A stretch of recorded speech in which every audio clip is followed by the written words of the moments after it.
ఇది నిన్నటి వీడియో అనమాట. అక్క వాళ్ళ ఇంటి దగ్గర ఇంకా భోజనం చేసేసాక మధ్యాహ్నం మా బావగారితో లక్కోడైతే ఆటలు స్టార్ట్ చేసేసింది అనమాట. ఇలాంటి ఆటలు అంటే చాలా ఇంట్రెస్ట్గా ఆడేస్తుందండి, చాలా ఇష్టంగా కూడా ఆడుకుంటుంది అనమాట. ఇంకా వాళ్ళ డాడీ కన్నా వాళ్ళ పెద్దనాన్నతో బాగా ఆడుతుంది అనమాట. ఇంకా వాళ్ళైతే పిల్లలు బాగా ఎంజాయ్ చేస్తున్నారు ఆటలతో, అక్క చెల్లెళ్ళు ఇద్దరు కూడా. ఇంకా వాళ్ళైతే ఆడుకుంటున్నారు. ఈలోపు మేమైతే గోరింటాకు పెట్టేసుకోవచ్చు కదా అని చెప్పి మా అక్క నేను గోరింటాకు అయితే పెట్టుకుంటున్నాము.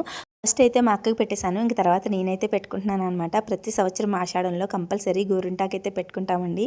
అది కూడా లక్షవారం ఆదివారం రోజుల్లో పెట్టుకుంటే మంచిదంట. ఆ టైంలోనే పెట్టుకుంటామన్నమాట. ఇంకా గోరింటాకే కాదండి, చేతి నిండా గాజులు కూడా వేసుకుంటాము. ఇంకా ఆషాఢంలో సూత్రాలు కూడా, మెళ్ళో సూత్రాలు కూడా పేనుకుంటే మంచిదంటండి. మా అత్తయ్య గారు అయితే చెప్పేవారు. నేనైతే కంపల్సరీ ఆషాఢంలో ఈ 3 పనులు చేస్తాను, మీరు కూడా చేయండి. ఇంకా గోరింటాకు పెట్టుకున్న పావుగంటకి మా హస్బెండ్ అయితే వచ్చేసారనమాట. ఇంక తీసేసాను వెంటనే, సరిగ్గా పండలేదు, మళ్ళీ పెట్టుకుంటాను. మీరైతే ప్లీజ్ వీడియోని లైక్ చేయండి. బాయ్.